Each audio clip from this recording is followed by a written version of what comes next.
ಸ್ತೋತ್ರಕರ್ತನೆ ಸ್ತೋತ್ರಪ್ಪ. ಸಾಕ್ಷಿ ಹೇಳಿದಂಥ ಪ್ರತಿಯೊಬ್ಬರನ್ನು ಸಾಕ್ಷಿ ನೆಲೆಗೊಳ್ಳುವಂತೆ ಕೃಪೆ ಮಾಡಿಕೊಡಿ. ಈ ದಿವಸದಲ್ಲಿ ಕರ್ತನೆ ಅವರು ಸಾಕ್ಷಿ ನೆಲೆಗೊಳ್ಳುವುದಕ್ಕೆ ನಿನ್ನ ವಾಕ್ಯದಿಂದ ಅವರು ಬಲಪಡುವಂತೆ ಕೃಪೆ ಮಾಡಿಕೊಡಿ. ವಾಕ್ಯವಾಗಿರೋ ಏಸಯ್ಯ ನಿನ್ನ ದಾಸನ ಮನಸ್ಸು ನಮ್ಮೊಂದಿಗೆ ಮಾತನಾಡಬೇಕೆಂದು, ಒಂದು ಒಳ್ಳೆಯ ವಾಗ್ದಾನದೊಂದಿಗೆ ನಮ್ಮನ್ನು ಬಲಪಡಿಸಬೇಕೆಂದು ಯೇಸುವಿನ ನಾಮದಲ್ಲಿ ಪ್ರಾರ್ಥಿಸ್ತೇನೆ. ಆಮೇನ್. Hallelujah, hallelujah, hallelujah. ಮತ್ತೊಂದು ಆವರ್ತಿ ನಿಮ್ಮೆಲ್ಲರನ್ನ ಕರ್ತನಾದ ಯೇಸು ಕ್ರಿಸ್ತನ ನಾಮದಲ್ಲಿ ನಾನು ಆರಿಸಿ ಶುಭವನ್ನು ಕೋರುತ್ತೇನೆ. ದೇವರು ಈ ತಿಂಗಳು ಕೊಟ್ಟೊಂದು ವಾಗ್ದಾನ, ಪ್ರವಾದಿ ನಹುಮನ ಗ್ರಂಥ 1ನೇ ಅಧ್ಯಾಯ 7ನೇ ವಾಕ್ಯ. ಪ್ರವಾದಿ ನಹುಮನ ಗ್ರಂಥ 1ನೇ ಅಧ್ಯಾಯ 7ನೇ ವಾಕ್ಯ. ಅದರಲ್ಲಿ ಒಂದು ಮಾತು ಹೇಳಲ್ಪಟ್ಟಿದೆ ಈ ರೀತಿಯಾಗಿ. ಈ ಮಾತನ್ನು ನೀವು ಗಮನದಲ್ಲಿ ಇಟ್ಕೋಬೇಕು ಅಂತ ಹೇಳಿದ್ರೆ, ಈ ನಹುಮನ ಈ ಪ್ರವಾದನೆ ಗ್ರಂಥದಲ್ಲಿ 3 ಅಧ್ಯಾಯ ಇರೋದು. ಯೆಹೋವನು ಒಳ್ಳೆಯವನು, ಇಕ್ಕಟ್ಟಿನ ದಿನದಲ್ಲಿ ಆಶ್ರಯ ದುರ್ಗವಾಗಿದ್ದಾನೆ, ತನ್ನ ಮರೆ ಹೊಕ್ಕವರನ್ನು ಬಲ್ಲನು. ಏನಂತ ಹೇಳಲ್ಪಡ್ತಾ ಇದೆ? ಯೆಹೋವನು ಒಳ್ಳೆಯವನು, ಇಕ್ಕಟ್ಟಿನ ದಿನದಲ್ಲಿ ಆಶ್ರಯ ದುರ್ಗವಾಗಿದ್ದಾನೆ, ತನ್ನ ಮರೆ ಹೊಕ್ಕವರನ್ನು ಬಲ್ಲನು. ನೀವು ತೆಲುಗಿನಲ್ಲಿ ಬೇರೆ ಎಲ್ಲ ಭಾಷೆಯಲ್ಲೂ ನೋಡಿದ್ರೆ ನಂಬಿಕೆಯುಳ್ಳವರನ್ನು, ನೀ KJV ಬೈಬಲಲ್ಲಿ ನೋಡಿದ್ರು ಕೂಡ ಅಷ್ಟೇ, ಅಲ್ಲಿ ನಂಬಿಕೆ ಇಡುವವರನ್ನು ಬಲ್ಲನು. ಏನು ನಾವು ಯಾವಾಗಲೂ ನಂಬಿಕೆ ಇಟ್ಟುತ್ತಾನೆ ಆರಾಧನೆಗೆ ಬಂದಿದ್ದೀವಿ, ಮತ್ತೆ ಇನ್ನು ಏನಕ್ಕೆ ಈ ಮಾತು ನಮಗೆ ಅಂತ ನಮ್ಗೆ ಪ್ರಶ್ನೆ ಬರಬೇಕು. ಚೆನ್ನಾಗಿ ಗಮನಿಸಿ, ಇದು ನಿನೆವೆ ಪಟ್ಟಣದ ಕುರಿತು ಒಂದು ಪ್ರವಾದನೆ. ನಮಗೆಲ್ರಿಗೂ ನಿನೆವೆ ಪಟ್ಟಣದ ಕುರಿತು ಪ್ರವಾದನೆ ಅಂತ ಹೇಳಿದ ತಕ್ಷಣ ನಮಗೆ ಬರೋದು ನೆನಪು ಯೋನನ ಕುರಿತು. ದೇವರು ಯೋನಾಗಿ ಹೇಳ್ತಾರೆ, ಆದರೆ ಯೋನ ಏನು ಮಾಡ್ತಾನೆ? ಮನಸ್ಸಿಲ್ಲದೆ ದೇವ್ರು ಹೆಂಗೂ ಅವ್ರನ್ನ ರಕ್ಷಿಸ್ತಾರೆ, ಅವ್ರನ್ನ ಕಾಪಾಡ್ತಾರೆ, ಅವ್ರನ್ನ ಕ್ಷಮಿಸ್ತಾರೆ ಅಂತ ತಿಳ್ಕೊಂಡು ಅವನೇನು ಮಾಡ್ತಾನೆ? ನಿನೆವೆ ಪಟ್ಟಣಕ್ಕೆ ಹೋಗ್ತೀರಾ? ಎಲ್ಲಿಗೆ ಹೋಗ್ತಾನೆ? ತಾರ್ಷೀಸ್ಗೆ ಹೋಗ್ತಾನೆ. ಆಗ ಸಮುದ್ರ ಪ್ರಯಾಣ ಮಾಡ್ತಾನೆ. ಸಮುದ್ರ ಪ್ರಯಾಣದಲ್ಲಿ ಏನಾಗುತ್ತೆ ಅವನಿಗೆ? ಅಲ್ಲಲ್ಲೋ ಕಲ್ಲಲ್ಲಿ ಆಗಿ ಮತ್ತೆ ಅಲ್ಲಿರೋರು ಇವನೆತ್ತಿ ಸಮುದ್ರದಲ್ಲಿ ಹಾಕ್ತಾರೆ. ಆಗ ಮೀನಿಗೊಂದು ಅಪ್ಪಣೆ ಕೊಡ್ತಾರೆ, ಮೀನು ಅವನನ್ನು ನುಂಗುತ್ತೆ. ಅವನು ಮತ್ತೆ ಭೂಮಿಗೆ ಬಂದು ದಡಕ್ಕೆ ಸೇರ್ತಾನೆ. ದಡಕ್ಕೆ ಸೇರಿದ ಮೇಲೆ ದೇವರನ್ನು ಪ್ರಶ್ನೆ ಮಾಡಿದಾಗ ಅವನು ಹೇಳ್ತಾನೆ, ನೀನು ಹೆಂಗೂ ಕಾಪಾಡ್ತೀಯ ಅಂತ ಗೊತ್ತು, ನೀನು ಅವ್ರನ್ನ ಕ್ಷಮಿಸ್ತೀಯ ಅಂತ ಗೊತ್ತು, ಅದಕ್ಕೆ ನಾನು ಓಡಿ ಹೋದೆ ಅಂತ. ಆಗ ಆ ರಾತ್ರಿ ಅವನು ಉಳ್ಕೊಳ್ಳೋ ಸ್ಥಳದಲ್ಲಿ ಸತ್ಯವೇದದಲ್ಲಿ ನಮ್ಮ ಕನ್ನಡ ಬೈಬಲಲ್ಲಿ ಬರೆಯಲ್ಪಟ್ಟಿರೋ ಸೋರೆ ಗಿಡ ಅಂತ ಬರೆಯಲ್ಪಟ್ಟಿದೆ. ಒಂದು ಗಿಡ ಇದ್ದಕ್ಕಿದ್ದಂಗೆ ಬೆಳೆದೋಗುತ್ತೆ, ಅವನಿಗೆ ಬಿಸಿಲಿಗೆ ನೆರಳು ಕೊಡ್ತಾ ಇರುತ್ತೆ. ಆ ಗಿಡ ಮತ್ತೆ ಅವನು ಮಾರನೇ ದಿವಸ ನೋಡುವಾಗ ಒಂದು ಸ್ವಲ್ಪನೂ ಇಲ್ದಿರ ಎಲ್ಲ ಒಣಗಿ ಹೋಗುತ್ತೆ.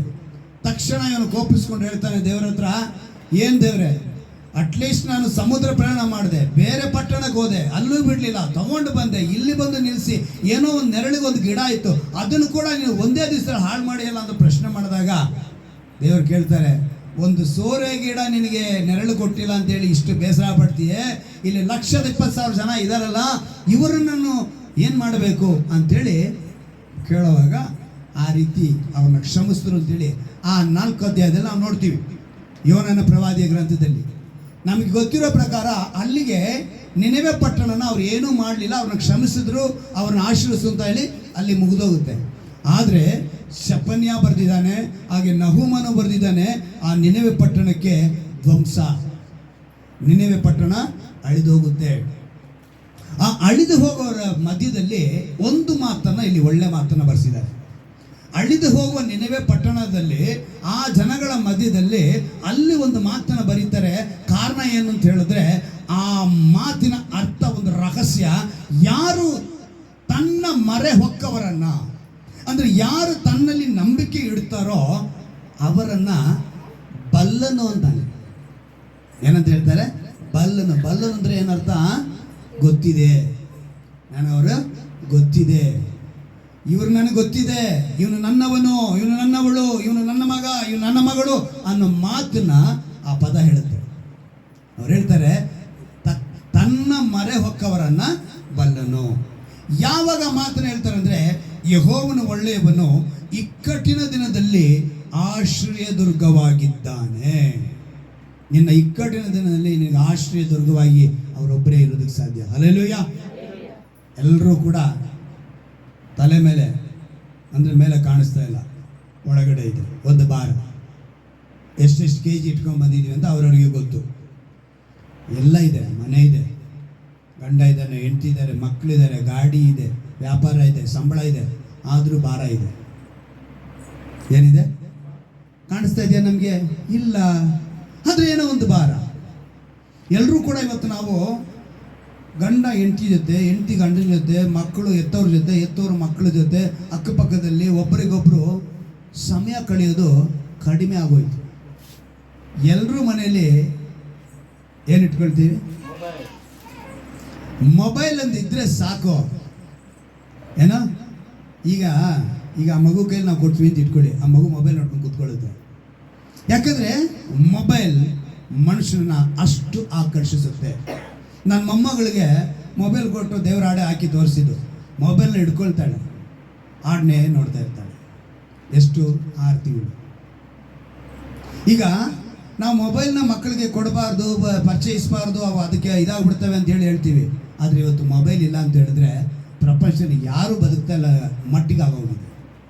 ಸಮಯನ ಅವನೇನು ಮಾಡ್ತಿದ್ದಾನೆ? ಕದ್ದುಕೊಳ್ತಾ ಇದ್ದಾನೆ, ತಿಂತಾ ಇದ್ದಾನೆ, ಕೊಲ್ತಾ ಇದ್ದಾನೆ. ಅವನು ನಮ್ಮ ಬಂಧಗಳನ್ನು ಅವನು ಕೊಲ್ತಾ ಇದ್ದಾನೆ.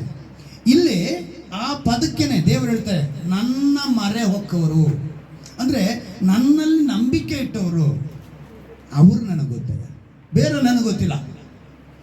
ನನಗೆ ಯಾರು ಗೊತ್ತಿಲ್ಲ, ಬೇರೆಯವರು ನನಗೆ ಗೊತ್ತಿಲ್ಲ. ನನ್ನಲ್ಲಿ ನಂಬಿಕೆ ಇಟ್ಟವ್ರನ್ನ ನನಗೆ ಚೆನ್ನಾಗಿ ಗೊತ್ತಿದೆ. ಇದ್ರ ಯಾವ ಅರ್ಥ? ಅವ್ರನ್ನ ಹುಡುಕಿ ಬಂದವ್ರನ್ನ, ಅವ್ರನ್ನ ಪ್ರೀತಿ ಮಾಡಿದವ್ರನ್ನ. ನಾವು ಹೇಳಿದ್ವಲ್ಲ, ನೀ ಪ್ರೇಮ ಗೊಪ್ಪದಿ, ನೀ ಜಾಲಿ ಗೊಪ್ಪದಿ, ನೀ ಕೃಪಾ ಗೊಪ್ಪದಿ, ನೀನು ದಯೆ ಗೊಪ್ಪದಿ. ಪ್ರೀತಿ ದೊಡ್ಡದು, ಕರುಣೆ ದೊಡ್ಡದು, ಕೃಪೆ ದೊಡ್ಡದು, ದಯೆ ದೊಡ್ಡದು. ಅದಕ್ಕೆ ಅಳತೆನೇ ಇಲ್ಲ ನಮ್ಮ ದೇವರದು. ಸೊ ಆ ರೀತಿಯಾಗಿರುವಂಥ ದೇವರು ಇಲ್ಲಿ ಇಂಗ್ಲೀಷ್ನಲ್ಲಿ ಚೆನ್ನಾಗಿ ಬರೆದಿದ್ದಾರೆ. ಏನಂತ ಬರೆದಿದ್ರೆ, the Lord is good, a strong hold in the day of trouble. ಏನಂತೆ? Day of trouble. And he knoweth them that trust in him. ಯಾರು ಆತನಲ್ಲಿ ನಂಬಿಕೆ ಇಡ್ತಾರೋ ಅವ್ರ ಬಗ್ಗೆ ನನಗೆ ಗೊತ್ತಿದೆ. ಟ್ರಬಲಲ್ಲಿ ಇದ್ದಾನೆ, ಅವನು ಕಷ್ಟದಲ್ಲಿದ್ದಾನೆ, ಪ್ರಾಬ್ಲಮ್ ಇದೆ, ಅವನು ನನ್ನ ಹಿಡಿದ್ರೆ ಸಾಕು, ನನ್ನ ಮೇಲೆ ನಂಬಿಕೆ ಇಟ್ಟರೆ ಸಾಕು, ನನಗೆ ಗೊತ್ತಾಗುತ್ತೆ. ಎಲ್ಲರ ಬಗ್ಗೆನೂ ದೇವರಿಗೆ ಗೊತ್ತು. ಅದಕ್ಕೆ ಅವ್ರು ಹೇಳ್ತಾರೆ, ನಿಮ್ಗೊಂದು ಉದಾಹರಣೆಯಾಗಿ ಹೇಳ್ತೀನಿ ತಿಳ್ಕೊಳ್ಳಿ. ಒಬ್ಬ ಶ್ರೀಮಂತ ಅಮೇರಿಕಾ ದೇಶದಲ್ಲಿ ಮಿಚ್ಚಗಾನ್ ಅನ್ನೋ ಪ್ರಾಂತ್ಯದಲ್ಲಿ ತನ್ನ ಕಾರ್ನಲ್ಲಿ ಪ್ರಯಾಣ ಬೆಳೆಸ್ತಾನೆ. ಪ್ರಯಾಣ ಬೆಳೆಸುವಾಗ ಪಟ್ಟಣ ದಾಟಿದ ಮೇಲೆ ಏನು ಬರ್ಬೇಕು? ನಮಗೆ ಹೈವೇ ಬರಬೇಕು. ಹೈವೇನಲ್ಲಿ ಹೋಗ್ತಾ ಇದ್ದಾನೆ, ಇದ್ದಕ್ಕಿದ್ದಾಗೆ ಗಾಡಿ ಆಫ್ ಆಗೋಯ್ತು, ಇಂಜನ್ನು ಆಫ್ ಆಗೋಯ್ತು. ತನಗೆ ಸ್ವಲ್ಪ ಮೆಕ್ಯಾನಿಕ್ ಕೆಲಸ ಗೊತ್ತಿದೆ. ಸರಿ, ಹಿಡ್ದ, ಬ್ಯಾನೆಟ್ ತೆಗೆದ, ನೋಡ್ತೇನೆ ಏನೇನು ಮಾಡಬೇಕು ಅಂತ ನೋಡ್ತೇನೆ, ಏನಾದ್ರು ಕಾಣಿಸ್ತೈತೆ ಅಂತ ನೋಡ್ತೇನೆ. ಅವ್ನ ಕೈಲಿ ಏನೂ ಕಾಣಿಸ್ತಾ ಇಲ್ಲ. ಅವನಿಗೇನೋ ಸ್ವಲ್ಪ ಗೊತ್ತಿದೆ, ನೋಡೋಣ ಏನೋ ಒಂದು ಮಾಡಿಬಿಡೋಣ. ಕಾರ್ ನೋಡ್ತಾನೆ, ಏನು ಗೊತ್ತಾಗ್ತಾ ಇಲ್ಲ. ಸರಿ, ಏನು ಮಾಡೋದು ಇನ್ನು? ಆಗಿಷ್ಟೇ ನಾವು ಅಂಥೇಳಿ ಆ ದಾರಿನ ಮತ್ತೆ ಕಾರ್ಗಳು ಹೋಗ್ತಾ ಇದ್ರೆ ಎಲ್ಲದಕ್ಕೂ ಕೈ ಅಡ್ಡ ಹಾಕ್ತಾನೆ. ಯಾರೂ ನಿಲ್ಲಿಸಲ್ಲ. ನಿಲ್ಲಿಸ್ತಾನೆ, ಈ ಕಾರಾದ್ರೂ ನಿಲ್ಲಿಸಿದ್ರೆ ಸಂತೋಷ ಅಂತ ಒಂದು ಕಾರ್ ನೋಡಿ ಅನ್ಕೊತಾನೆ. ಆ ಕಾರ್ ಸೀದಾ ಬಂದು ಅವ್ರ ಹತ್ರ ನಿಲ್ತ್ಕೊಂತೈತೆ. ಇಳಿದಿದ ತಕ್ಷಣ ಅವನಿಗೆ ನೋಡ್ತಾನೆ, ಒಬ್ರು ಹಣ್ಣು ಮುದುಕ ಇದ್ದಾರೆ ಒಳಗಡೆ. ಆ ಮುದುಕ ನೋಡಿದ ತಕ್ಷಣ ಇವನು ಕೇಳೋ ವಿಷಯನೇ ಬೇರೆ ಮಾಡಿಬಿಟ್ಟ. ಏನಂತ ಹೇಳಿದ್ರೆ, ಸೊಮೆ, ನಾನು ಸಿಟಿಗೆ ಹೋಗಬೇಕು, ಈ ಹೈವೇನಲ್ಲಿ ನನಗೆಲ್ಲೂ ಮೆಕ್ಯಾನಿಕ್ ಶಾಪ್ ಇಲ್ಲ, ನಾನು ಸ್ವಲ್ಪ ಸಿಟಿವರೆಗೂ ಡ್ರಾಪ್ ಮಾಡಿಬಿಡಿ, ನಾನು ಅಲ್ಲಿಂದ ಒಬ್ಬ ಮೆಕ್ಯಾನಿಕ್ ಕರ್ಕೊಂಬಂದು ಈ ಗಾಡಿ ರಿಪೇರಿ ಮಾಡ್ಕೋಬೇಕು ಅಂಥೇಳಿ ಹೇಳ್ತಾನೆ. ಅವ್ರು ಹೇಳ್ತಾರೆ, ಆ ಹಣ್ಣು ಮುದುಕ, ನಾನು ನೋಡಲ್ಲ ನಿನ್ನ ಗಾಡಿನ ಅಂತ. ಅವನು ಹೇಳ್ತಾನೆ, ನಾನೇ ಸ್ವಲ್ಪ ಮೆಕ್ಯಾನಿಕ್ ಗೊತ್ತು, ವಯಸ್ಸು ಹುಡುಗ, ನನಗೆ ಆಗ್ತಾ ಇಲ್ಲ, ನೀವು ಇಳಿಯೋದು ಓಡೋದು ಎಲ್ಲ ಕಷ್ಟ ಇದೆ, ಬೇಡ ಬಿಡಿ. ಇಲ್ಲಪ್ಪ, ನಾನು ನೋಡ್ತೀನಿ ಅಂತಾರೆ ಆ ಮುದುಕ. ವಯಸ್ಸಾಗಿರೋರು, ವೃದ್ಧರು. ಇವರು ಇಳಿದು ಬಂದಿದ ತಕ್ಷಣ ಒಂದು ನಿಮಿಷ ಬ್ಯಾನೆಟ್ ತೆಗೆದ್ರು, ನೋಡಿದ್ರು, ಎಲ್ಲ ಗಮನಿಸಿದ್ರು. ಒಂದು ಸ್ಪ್ಯಾನರ್ ಕೇಳಿದ್ರು, ಆ ಸ್ಪ್ಯಾನರ್ ಕೊಟ್ಟರು. ಆ ಸ್ಪ್ಯಾನರ್ ತೊಗೊಂಡು ಒಂದೇ ಒಂದು ನಟ್ಟು ಲೂಸ್ ಆಗಿರೋದನ್ನ ಟೈಟ್ ಮಾಡಿದ್ರು. ಒಂದು ಕಡೆ ನೋಡಿದ್ರು, ಅದು ಲೂಸ್ ಆಗಿದೆ, ಟೈಟ್ ಮಾಡಿದ್ರು. ಈಗ ಹೋಗಿ ಸ್ಟಾರ್ಟ್ ಮಾಡು ಅಂದರು. ಸ್ಟಾರ್ಟ್ ಆಗೋದು ಗಾಡಿ. ಇವನು ಆಶ್ಚರ್ಯ, ಸರ್ ನೀವು ಯಾರು ಅಂದ. ಸರ್ ನೀವು ಯಾರು ಅಂದ. ಅವನು ಹೇಳ್ತಾನೆ ಈ ಗಾಡಿ ಹೆಸರೇನಯ್ಯ ಅಂದ. ಈ ಗಾಡಿ ಹೆಸರು ಫೋರ್ಡ್. ಆ ಫೋರ್ಡ್ ನಾನೇ ಅಂದ. ಹಲ್ಲೆಲೂಯಾ. ಅವ್ರೇನು ಹೇಳಿದ್ರು? ಆ ಫೋರ್ಡ್ ನಾನೇನಪ್ಪ, ಇದನ್ನ ತಯಾರಿ ಮಾಡಿದೋ ನಾನೇ. ಏನಾಗಿದೆ ಅಂತ ಒಂದ್ಸಲಿ ನೋಡಿದೆ, ಗೊತ್ತಾಯ್ತು, ಮಾಡಿದೆ. ಇವತ್ತು ನಿನ್ನ ತಯಾರಿ ಮಾಡಿದ್ರು ಯಾರು? ತನ್ನ ಅಂಗೈಯಲ್ಲಿ ನಿನ್ನನ್ನು ಆ ಮಣ್ಣನ್ನ ಜೇಡಿ ಮಣ್ಣು ತೆಗೆದು ಇಸುಕಿ ಇಲ್ಲಿ ಕುಳಿತಿರೋರು ಒಬ್ಬೊಬ್ಬರ ಮಕ್ಕನ ಕನ್ನಡಿ ನೋಡ್ಕೊಂಡಿದ್ರ ತಾನೆ. ನೀನು ಯಾವ ರೀತಿ ಮೂಗಬೇಕು ಅಂತ ಕೊಟ್ಟವ್ರು ಯಾರು? ಹಲ್ಲೆಲೂಯಾ. ನಿನಗೆ ಯಾವ ರೀತಿ ರೂಪ ಬೇಕು ಅಂತ ಕೊಟ್ಟವ್ರು ಯಾರು?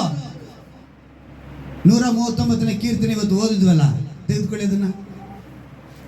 ಇವತ್ತಿನ ಕೀರ್ತನೆ ಕೂಡ ನೋಡಿ ನಮ್ಗೆ ಎಷ್ಟು ಹೊಂದಾಣಿಕೆಯಾಗಿ ಬಂದಿದೆ. 139ನೇ ಕೀರ್ತನೆ ತಗೊಳ್ಳಿ.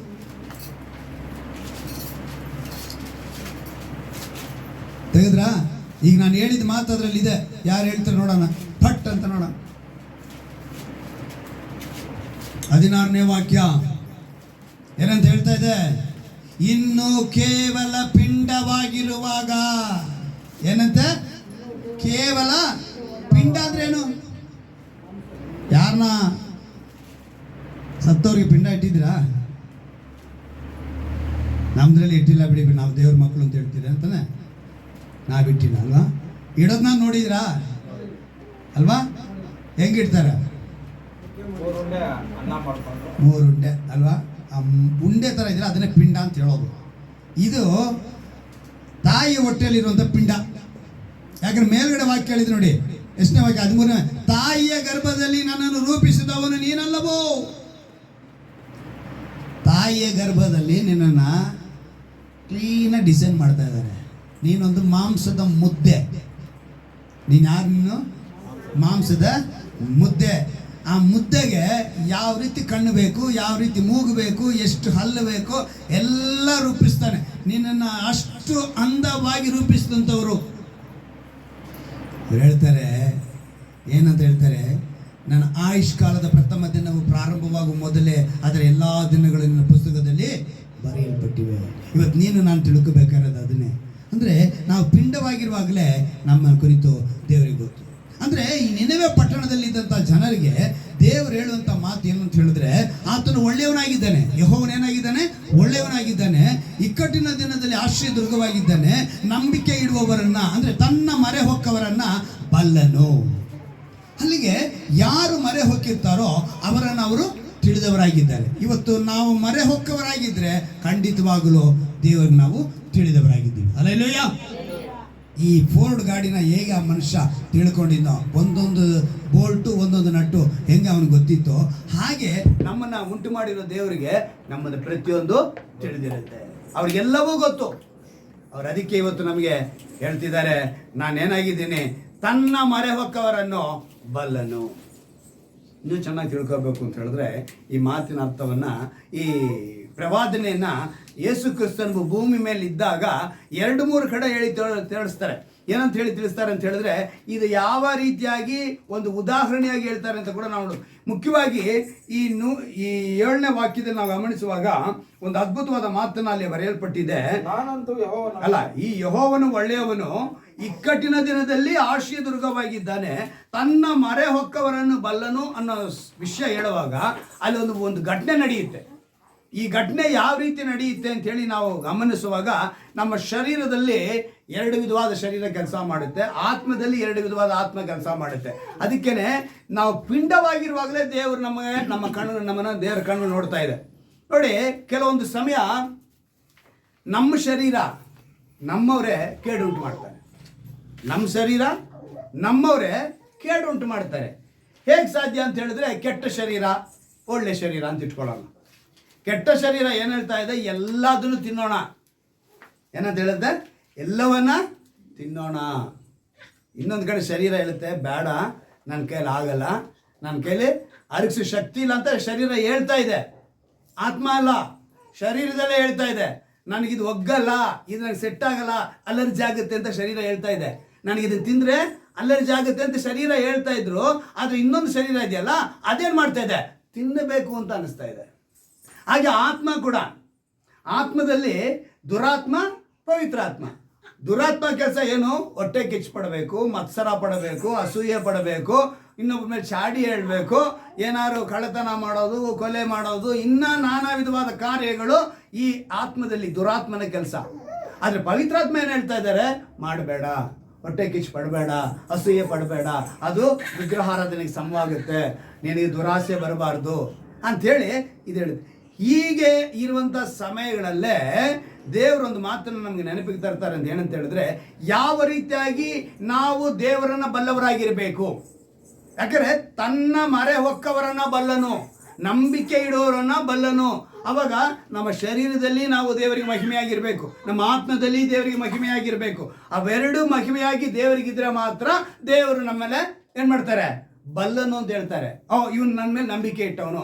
ಈಗ ದೇವರ ಮೇಲೆ ನಂಬಿಕೆ ಇಟ್ಟವನು ಬೇಡ ಅನ್ನೋದನ್ನ ಮಾಡ್ತಾನ, ಕೆಟ್ಟದನ್ನ ತಿನ್ನಕ್ಕೆ ಹೋಗ್ತಾನ, ಬೇಡ ಅನ್ನೋದನ್ನ ಅವನು ಮುಟ್ಟಕ್ಕೆ ಹೋಗಲ್ಲ, ಬೇಡ ಅನ್ನೋದನ್ನ ಅವನು ಏನ್ ಮಾಡ ಹತ್ರಕ್ಕೂ ಹೋಗಲ್ಲ. ಇವತ್ತು ನಾವು ಯೋಚನೆ ಮಾಡಬೇಕು.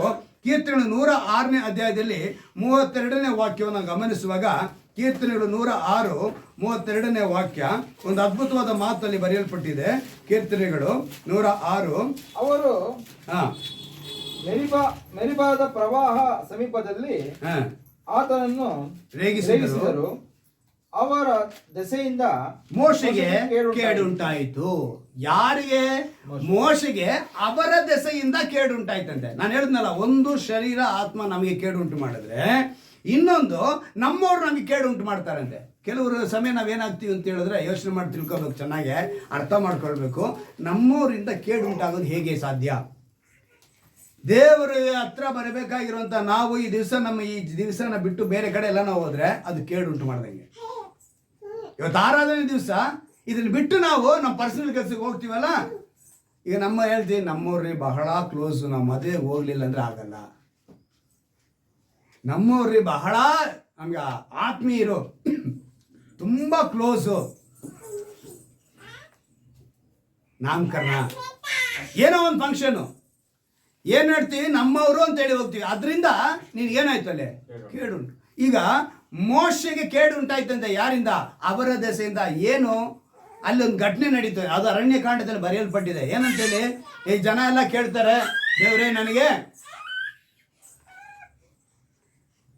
ಸೈಲೆಂಟ್ ಮಾಡಿಸ್ಕೊಳ್ಳಿ, ಆಮೇಲೆ ರೆಕಾರ್ಡಿಂಗ್ಲೆಲ್ಲ ಹೊಟ್ಟೋಗುತ್ತೆ.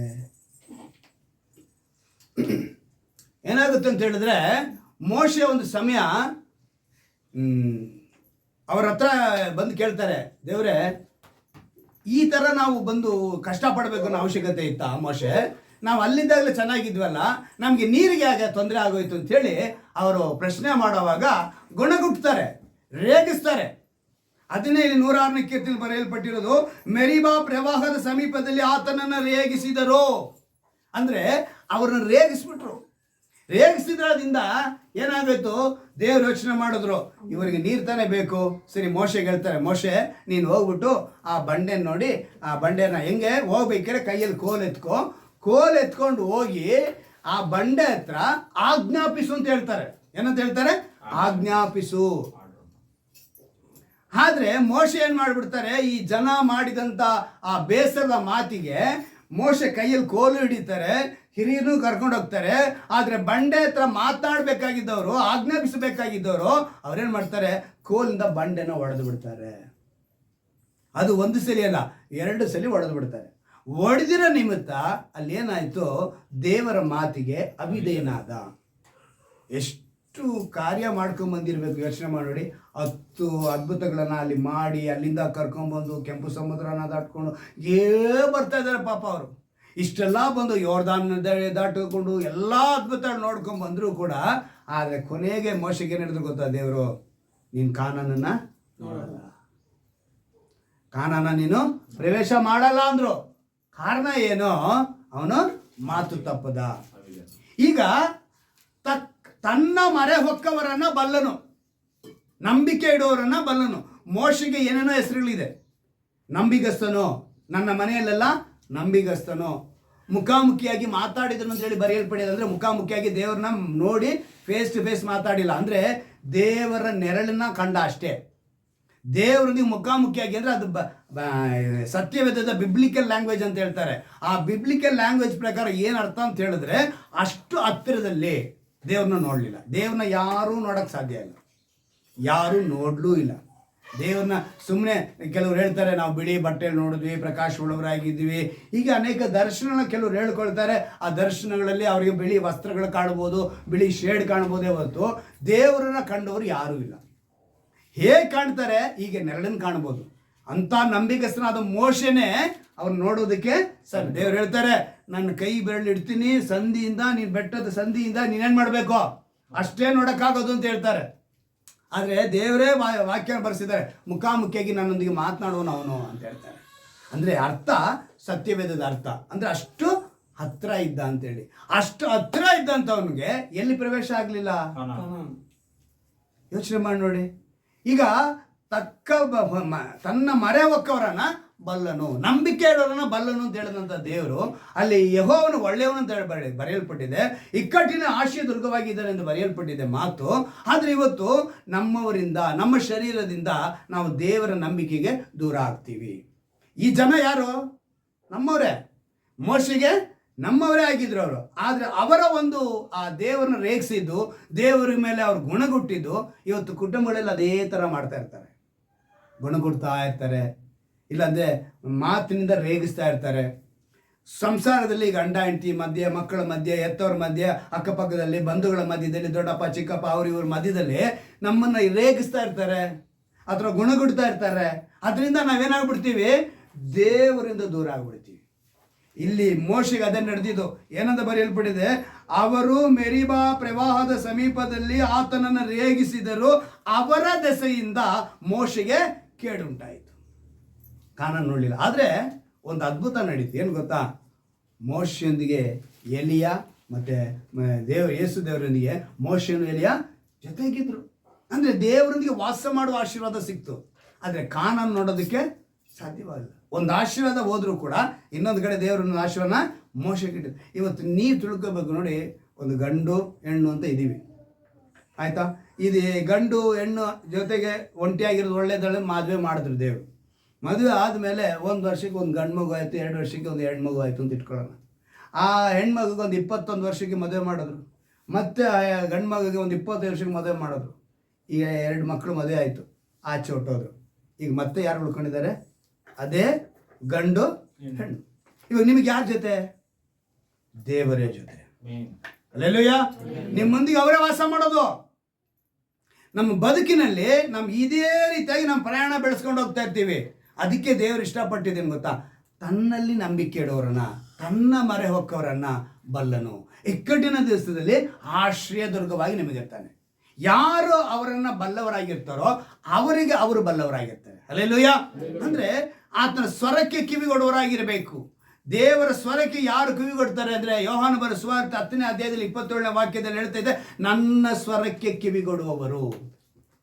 ಏನಂತ ಹೇಳ್ತಾರೆ? ನನ್ನ ಸ್ವರಕ್ಕೆ, ನನ್ನ ಕುರಿಗಳು ನನ್ನ ಸ್ವರಕ್ಕೆ ಕಿವಿಗೊಡುತ್ತವೆ, ನಾನು ಅವುಗಳನ್ನು ಬಲ್ಲೆನಂತೂ ಬರೆಯಲ್ಪಟ್ಟಿದೆ. ನಾವು ಅವರ ಕುರಿಗಳಾಗಿರಬೇಕು. ಆತನ ಸ್ವರಕ್ಕೆ ಕಿವಿಗೊಟ್ಟವರು. ಪ್ರವಾದಿ ಯೆಶಾಯ ಹೇಳ್ತಾನೆ ಒಂದು ಮಾತನ್ನ, ಅದ್ಭುತವಾದ ಮಾತನ್ನ, 46ನೇ ಅಧ್ಯಾಯ ಪ್ರವಾದಿ ಯೆಶಾಯನ ಗ್ರಂಥ 46ನೇ ಅಧ್ಯಾಯದಲ್ಲಿ ಒಂದು ಅದ್ಭುತವಾದ ಮಾತನ್ನ ನಾವು ತುಂಬ ಸಲ ಇದನ್ನು ಓದಿದ್ದೀವಿ. ಚೆನ್ನಾಗಿ ಗಮನ ಇಟ್ಕೊಳ್ಳಿ. ಯಾಕೋಬ ವಂಶವೇ, ಇಸ್ರಾಯೇಲ್ ಸಂತಾನ ಶೇಷವೇ, ನನ್ನ ಮಾತಿಗೆ ಕಿವಿಗೊಡಿರಿ. ನಿಮ್ಮನ್ನು ಗರ್ಭದಿಂದ ಹೊರುತ್ತಿದ್ದೇನೆ, ಹುಟ್ಟಿದಂದಿನಿಂದ ಆವಹಿಸುತ್ತಿದ್ದೇನೆ. ನಿಮ್ಮ ಮುಪ್ಪಿನ ತನಕ ನಾನೇ ಆಧಾರ.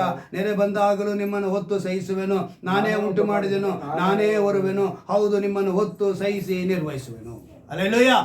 ನಿಮ್ಮನ್ನು ಹೊತ್ತು ಸಹಿಸಿ ನಿರ್ವಹಿಸುವ ದೇವರು. ಅದಕ್ಕೆ ಅವ್ರು ಹೇಳ್ತಾರೆ, ನನ್ನಲ್ಲಿ ನಂಬಿಕೆ ಇಟ್ಟವರನ್ನ, ನನ್ನನ್ನು ಮರೆ ಹೊಕ್ಕವರನ್ನ ನಾನು ಬಲ್ಲೆನು.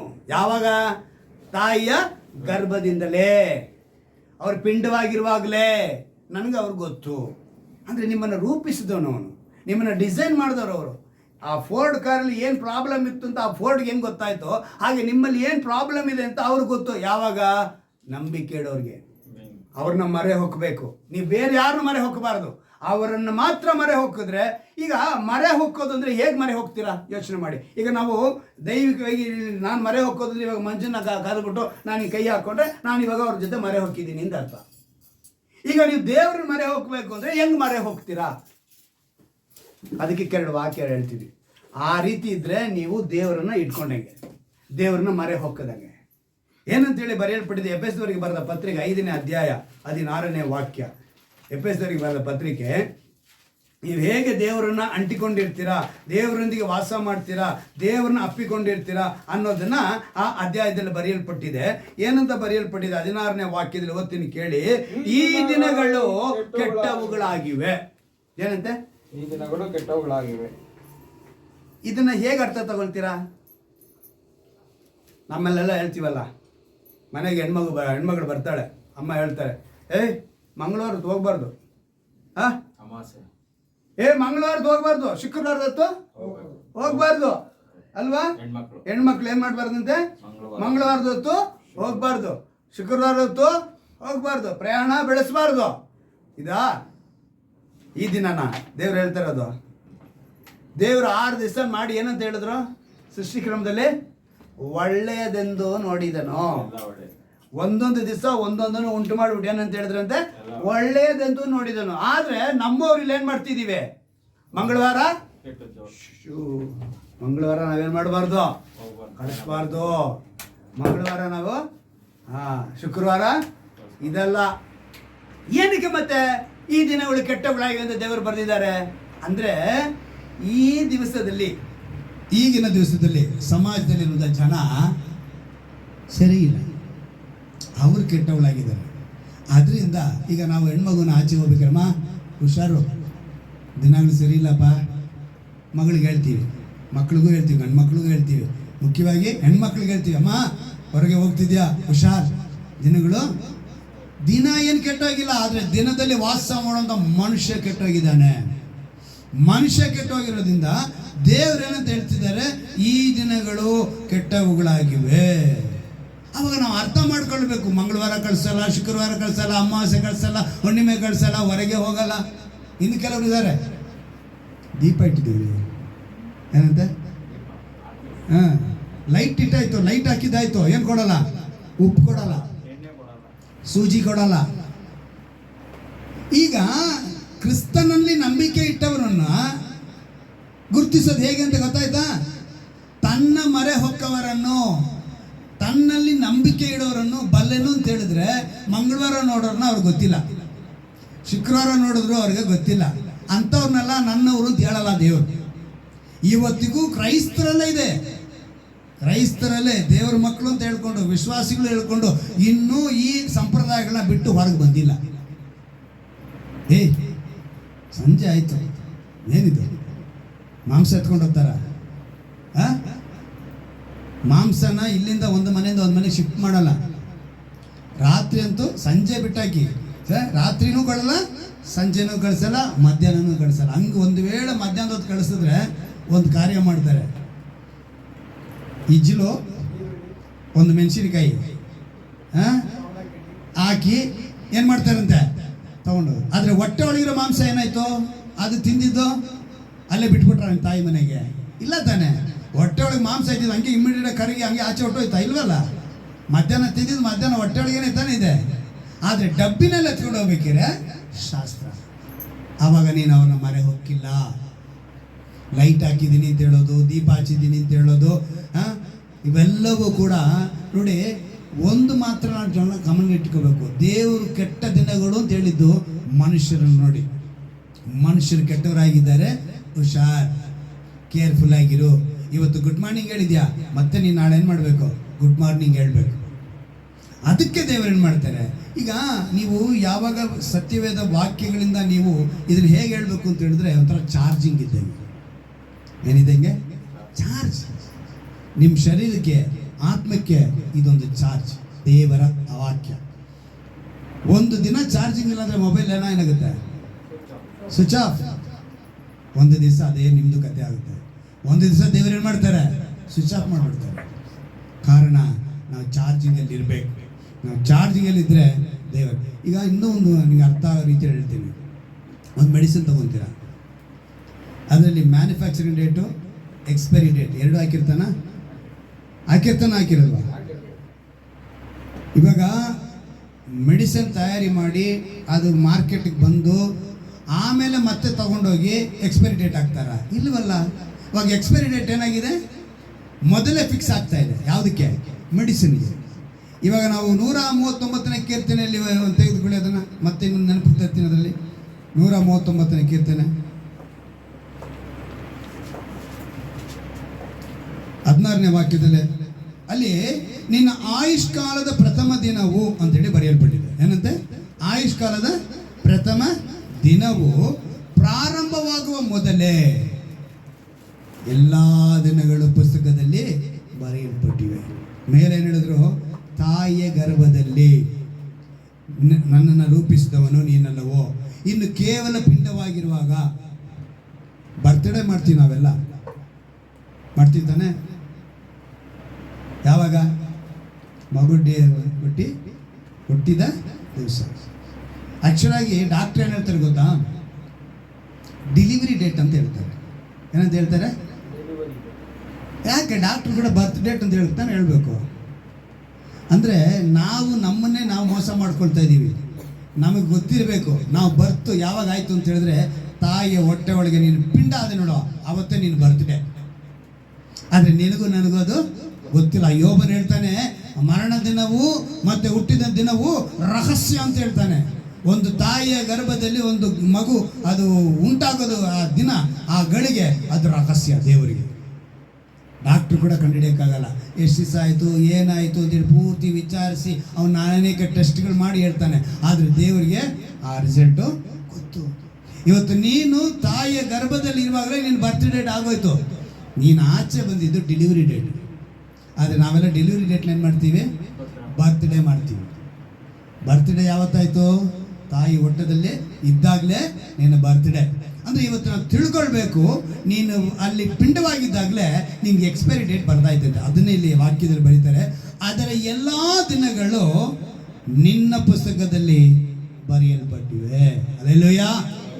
ಬರ್ತ್ ಡೇಟ್ನ ಬರೆದು ಡೆತ್ ಡೇಟನ್ನು ದೇವರ ಪುಸ್ತಕದಲ್ಲಿ ಬರೆಸಿ ತಾಯಿಯ ಗರ್ಭದಲ್ಲಿ ಹಾಕಿರೋದು. ಅಲ್ಲೇಲೂಯಾ. ನಾವೆಲ್ಲರೂ ಕೂಡ ಇಂಥ ಡೇಟಲ್ಲೇ ಹುಟ್ಟಬೇಕು, ಇಂಥ ಡೇಟಲ್ಲೇ ನಮ್ಮ ಮರಣ ಎಂಬುದನ್ನು ದೇವರು ತಿಳಿಯಪಡಿಸ್ತಾರೆ. ಅಲ್ಲಿಗೆ ನಿನ್ನ ಎಲ್ಲ ದಿನಗಳು ದೇವರ ಪುಸ್ತಕದಲ್ಲಿ ಬರೆಯಲ್ಪಟ್ಟಿರುವಾಗ ನೀನೇನು ಮಾಡಬೇಕು? ಆ ನಂಬಿಕೆ ನಿನಗೆ ಬರಬೇಕು. ನಾನು ದಿನ ನೋಡಬಾರ್ದು, ಗಳಿಗೆ ನೋಡಬಾರ್ದು, ಶುಕ್ರವಾರ ನೋಡಬಾರ್ದು. ಒಂದು ಯೋಚನೆ ಮಾಡಿ ನೋಡಿ, ಶುಕ್ರವಾರ ಹಾರ್ಟ್ ಅಟ್ಯಾಕ್ ಬಂದ್ಬಿಡ್ತು. ಯಮ್ಮ ಶುಕ್ರವಾರಮ್ಮ ಇವತ್ತು ಆಚೆ ಹೋಗಂಗಿಲ್ಲಮ್ಮ, ನಾಳೆ ಶನಿವಾರ ಹೋಗಿ ಹಾಸ್ಪಿಟಲ್ ಹಂಗೆ ಹೇಳ್ತೀವ? ಇಮಿಡಿಯೇಟಾಗಿ ಹೋಗ್ತೀವಿ. ಹಾರ್ಟ್ ಅಟ್ಯಾಕ್ ಬಂದರೆ ಮಾತ್ರ ಏನು ಮಾಡಬೇಕು? ಇಮಿಡಿಯೇಟಾಗಿ ಹೋಗಬೇಕು. ಆದರೆ ಬೇರೆ ದಿವಸಕ್ಕೆಲ್ಲ ನಾವು ಕಾರಣಗಳು ನೋಡ್ತೀವಿ. ವಿಶ್ವಾಸಿಗಳು, ದೇವರ ಮಕ್ಕಳು, ನಂಬಿಕೆ ಹೆಸರು ನಂಬಿಕೆ ಇಡುವವರು, ಮರೆ ಹೊಕ್ಕವರು ಇದರಿಂದ ದೂರ ಇರಬೇಕು. ಅದಕ್ಕಿಂತ ದೇವರು ಇವತ್ತು ನಮಗೆ ಹೇಳ್ತಿದ್ದಾರೆ. ಈ ಎಫೆಸರ್ ಬರೆದ ಪತ್ರಿಕೆಯಲ್ಲಿ ಇರುವಂಥ ಮಾತನ್ನ, ಇನ್ನೊಂದು ಮಾತು 5ನೇ ಅಧ್ಯಾಯದಲ್ಲಿ ಒಂದು ಅದ್ಭುತ ಮಾತನ್ನ ಇನ್ನೊಂದು ಸಲ ನೆನಪಿಗೆ ತರ್ತೀವಿ ನೋಡಿ. 5ನೇ ಅಧ್ಯಾಯದಲ್ಲಿ 16ನೇ ವಾಕ್ಯ ನೋಡಿದ್ವಿ. ಈಗ 17ನೇ ವಾಕ್ಯವನ್ನು ನಾವು ಗಮನಿಸುವಾಗ ಒಂದು ಮಾತನ್ನು ಹೇಳ್ತಾರೆ ನೋಡಿ, ಅದನ್ನ ಬೆಲೆಯುಳ್ಳದೆಂದು ಉಪಯೋಗಿಸಿಕೊಳ್ಳಿರಿ, ಕಾಲವನ್ನು ಸುಮ್ಮನೆ ಕಳಕೊಳ್ಳದೆ ಅದನ್ನ ಬೆಲೆಯುಳ್ಳದೆಂದು ತಿಳಿದುಕೊಳ್ಳಿ. ನೀವು ಬೆಲೆ ಯಾವುದು ತಿಳ್ಕೊಂಡು ಅಂತ ತಿಳ್ಕೋಬೇಕು. ಅದಕ್ಕೆ ದೇವರು ಇವತ್ತು ಕರ್ತನ ಚಿತ್ತವನ್ನು ಅರಿತವರಾಗಿ ಆತನ ಮರೆ ಹೊಕ್ಕವರ ಈ ಅನುಭವ ನಮಗೆ ಬರಬೇಕು. ಈ ವಾಗ್ದಾನವನ್ನು ನೀವು ಸರಿಯಾಗಿ ತಿಳ್ಕೋಬೇಕು. ಯೆಹೋವನು ಒಳ್ಳೆಯವನಾಗಿದ್ದಾನೆ, ಇಕ್ಕಟ್ಟಿನ ದಿನದಲ್ಲಿ ಆಶೀರ್ವಾದವಾಗಿದ್ದಾನೆ, ನಂಬಿಕೆ ಇಡೋರನ್ನ ಆತನು ಬಲ್ಲವನಾಗಿದ್ದಾನೆ.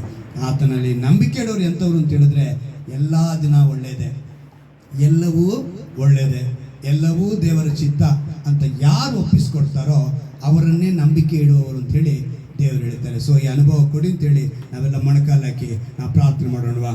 ದೇವರ ಬಳಿ ಕೇಳೋಣ. ಒಳ್ಳೆ ವಾಕ್ಯವನ್ನು, ಒಳ್ಳೆ ವಾಗ್ದಾನವನ್ನು ನಮಗೆ ಕೊಟ್ಟಿದ್ದಾರೆ. ನಿನೆವೆಗಾಗುವ ದುರ್ಗತಿಯ ಮಧ್ಯದಲ್ಲಿ, ಆ ದುರ್ಗತಿಯ ದಿವಸದಲ್ಲಿ ದೇವರು ತನ್ನನ್ನು ಹುಡುಕಿ ಬಂದವರನ್ನ, ತನ್ನ ಮರೆ ಹೊಕ್ಕವರನ್ನ ಬಲ್ಲನು ಅಂತ ಹೇಳಿ ಆ ನಿನೆವೆ ಧ್ವಂಸ ಆಗುವ ಸಮಯಗಳಲ್ಲಿ ಹೇಳಿದಂಥ ಮಾತು. ನಿನೆವೆ ದುರ್ಗತಿಯ ಕುರಿತು ಯೋನಾ ಬರೆದಿದ್ದಾರೆ, ನಹುಮ ಬರೆದಿದ್ದಾರೆ, ಚೆಫನ್ಯ ಬರೆದಿದ್ದಾರೆ, ಮತ್ತಾಯನ ಬರೆಸುವಾರ್ತೆಯಲ್ಲಿ ಯೇಸು ಕ್ರಿಸ್ತನು ಕೂಡ ಇದು ಮಾತನ್ನು ಹೇಳಿದ್ದಾರೆ. ಕಾರಣ ನಮ್ಮವರೇ ನಮಗೆ ಕೇಡುಂಟು ಮಾಡುವಾಗ ನಾವು ದೇವರಿಂದ ದೂರ ಆಗಿಬಿಡ್ತೀವಿ. ನಾವು ಆತನನ್ನು ಮರೆ ಹೊಕ್ಕವರಾಗಿರಬೇಕು. ಆತನ ಮರೆ ಹೊಕ್ಕವರು ಈ ಭೂಮಿ ಮೇಲೆ ಬದುಕುವಾಗ ಕಾಲವನ್ನು ಸುಮ್ಮನೆ ಕಳೆದುಕೊಳ್ಳದೆ ಅದನ್ನು ಬೆಲೆಯುಳ್ಳದೆಂದು ಉಪಯೋಗಿಸಿಕೊಳ್ಳಬೇಕು ಎಂದು ಹೇಳಲ್ಪಡ್ತಾ ಇದೆ. ನಾವು ನಮ್ಮ ಶರೀರದ ಆಸೆಗಳಿಂದ, ದುರಾತ್ಮಗಳಿಂದ ದೂರವಾಗಿರಬೇಕು. ಮದ್ಯಪಾನ ಮಾಡಿ ಮತ್ತರಾಗದಂತೆ, ಪಟಿಂಗತನವು ನಮ್ಮಲ್ಲಿ ಹುಟ್ಟದಂತೆ, ಪವಿತ್ರಾತ್ಮ ಭರಿತರಾಗಿದ್ದಲು, ಕೀರ್ತನೆಗಳಿಂದಲೂ ಆತ್ಮ ಸಂಬಂಧವಾದ ಪದಗಳಿಂದಲೂ ಒಬ್ಬರಿಗೊಬ್ಬರು ಮಾತಾಡಿಕೊಳ್ಳುವಂಥವರಾಗಿರಬೇಕು. ನಮ್ಮ ಹೃದಯಗಳಲ್ಲಿ ಕರ್ತನಿಗೆ ಗಾನ ಮಾಡುವವರಾಗಿರಬೇಕು. ಯಾವಾಗಲೂ ಎಲ್ಲ ಕಾರ್ಯಗಳಿಗೋಸ್ಕರ ನಮ್ಮ ಕರ್ತನಾದ ಯೇಸು ಕ್ರಿಸ್ತನ ಹೆಸರಿನಲ್ಲಿ ತಂದೆಯಾದ ದೇವರಿಗೆ ಸ್ತೋತ್ರ ಮಾಡುವವರಾಗಿರಬೇಕು. ಕ್ರಿಸ್ತನಿಗೆ ಭಯಪಡುವವರಾಗಿರಬೇಕು. ಒಬ್ಬರಿಗೊಬ್ಬರು ವಿನಯವುಳ್ಳವರಾಗಿರಬೇಕು. ಅಂಥವ್ರನ್ನ ತನ್ನ ಮರೆ ಹೊಕ್ಕವರು ಅಂತೇಳಿ ದೇವರು ಹೇಳ್ತಾರೆ. ಅಂದರೆ ತನ್ನಲ್ಲಿ ನಂಬಿಕೆ ಇಟ್ಟವರು ಅಂತೇಳಿ ದೇವರು ಹೇಳ್ತಾರೆ. ತನ್ನನ್ನು ಮರೆ ಹೊಕ್ಕವರನ್ನ ಆತನು ಬಲ್ಲವನಾಗಿದ್ದಾನೆ. ಇವತ್ತು ನೀನು ಆ ನಂಬಿಕೆಯಲ್ಲಿ ಬದುಕರಾಗಿದ್ದರೆ, ಕರ್ತನ ಚಿತ್ತವನ್ನು ಅರಿತರೆ, ಅದಕ್ಕೆ ಮರೆ ಹೊಕ್ಕವರಾಗಿದ್ದರೆ ದೇವರು ಖಂಡಿತವಾಗಲು ಈ ವಾಗ್ದಾನದ ಆಶೀರ್ವಾದ ದಯಪಾಲಿಸ್ತಾರೆ. ಹೌದು ಯೇಸಯ್ಯ, ಈ ವಾಕ್ಯಕ್ಕೆ ಒಪ್ಪಿಸಿಕೊಟ್ಟವರಾಗಿ ಈ ಅನುಭವ ಕೊಡಿ ಅಂತೇಳಿ ಯಾರ್ಯಾರು ಪ್ರಾರ್ಥಿಸ್ತಿದ್ದಾರೋ ಅವರೆಲ್ಲರಿಗೂ ಕೂಡ ಈ ವಾಗ್ದಾನದ ಆಶೀರ್ವಾದ. ಮತ್ತೊಂದು ಆವೃತ್ತಿ ಕರ್ತನೆ, ಯೆಹೋವನು ಒಳ್ಳೆಯವನು, ಇಕ್ಕಟ್ಟಿನ ದಿನದಲ್ಲಿ ಆಶೀರ್ವಾದವಾಗಿದ್ದಾನೆ. ತನ್ನ ಮರೆ ಹೊಕ್ಕವರನ್ನು ಬಲ್ಲನು. ಅಂದ್ರೆ ನಂಬಿಕೆ ಇಡುವವರನ್ನ ನೀನು ಬಲ್ಲವನಾಗಿದ್ಯಾಪ, ತಿಳಿದವರಾಗಿದ್ಯಾ ಕರ್ತನೆ. ನಿನ್ನ ಮೇಲೆ ನಂಬಿಕೆ ಇಟ್ಟು ಬಂದಿರುವ ಪ್ರತಿಯೊಬ್ಬರಿಗೂ ಈ ವಾಗ್ದಾನದ ಆಶೀರ್ವಾದ ಯೇಸು ಕ್ರಿಸ್ತನ ನಾಮದಲ್ಲಿ ಪ್ರಾರ್ಥಿಸ್ತೇನೆ. ಈ ತಿಂಗಳು ಪೂರ್ತಿಯಾಗಿ ಕರ್ತನೆ ಈ ವಾಗ್ದಾನವನ್ನು ಹೇಳಿ ಹೇಳಿ ಹೇಳಿ ಇವರ ಆಶೀರ್ವಾದಗಳನ್ನ, ಹೊಸ ಬಲಗಳನ್ನ, ಹೊಸ ಚೈತನ್ಯಗಳನ್ನ, ಆಸಕ್ತಿಯನ್ನ ಹೊಂದಿಕೊಳ್ಳುವಂತೆ ಅಭ್ಯಾಸ ಮಾಡುವಂತೆ ಕೃಪೆ ಮಾಡಿಕೊಡು ರಾಜ್ಯ. ಪ್ರತಿಯೊಬ್ಬರಲ್ಲಿ ವಾಕ್ಯದ ಒಂದು ವಿಶೇಷವಾದ ಕೃಪೆ ಹರಡಬೇಕನ್ನ ಪ್ರಾರ್ಥಿಸ್ತೇನೆ. ಆಶೀರ್ವದಿಸು ರಾಜ.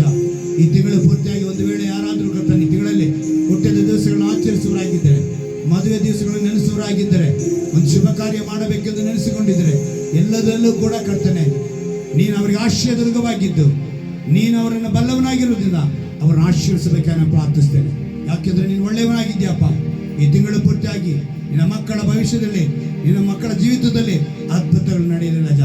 ಒಂದು ವೇಳೆ ಶರೀರದಲ್ಲಿ ಬಲಹೀನತೆ ಇದ್ದರೆ ಇವತ್ತು ಅವ್ರು ಬೇಡಿಕೊಳ್ಳುತ್ತಿದ್ದಾರಪ್ಪ, ನಿನ್ನನ್ನು ನಾನು ಅರಿತಿದ್ದೇನೆ, ನನ್ನನ್ನು ನೀನು ಅರಿತಿದ್ಯಪ್ಪ, ನನಗೆ ಸ್ವಸ್ಥತೆ ಬೇಕಾಗಿದೆ, ಒಂದು ಬಿಡುಗಡೆ ಬೇಕಾಗಿದೆ. ಯಾರ್ಯಾರು ಬೇಡಿಕೊಳ್ಳುತ್ತಾರೋ ಒಂದು ಸ್ವಸ್ಥತೆ, ಒಂದು ಬಿಡುಗಡೆ ಯೇಸುವಿನ ನಾಮದಲ್ಲಿ ನಾವು ಪ್ರಾರ್ಥಿಸ್ತೇವೆ. ನಿಮ್ಮ ನಾಮ ಮಾತ್ರ ಮಹಿಪಡು. ನಮ್ಮ ರಕ್ಷಕನ ವಿಮೋಚಕನಾಗಿರುವ ಯೇಸು ಕ್ರಿಸ್ತನ ನಾಮದಲ್ಲಿ ಪ್ರಾರ್ಥಿಸಿ ಬೇಡಿ ಹೊಂದುತ್ತೇನೆ ನನ್ನ ಜೀವನ ತಂದೆಯೇ. ಆಮೆನ್. ಹಲ್ಲೆಲೂಯಾ.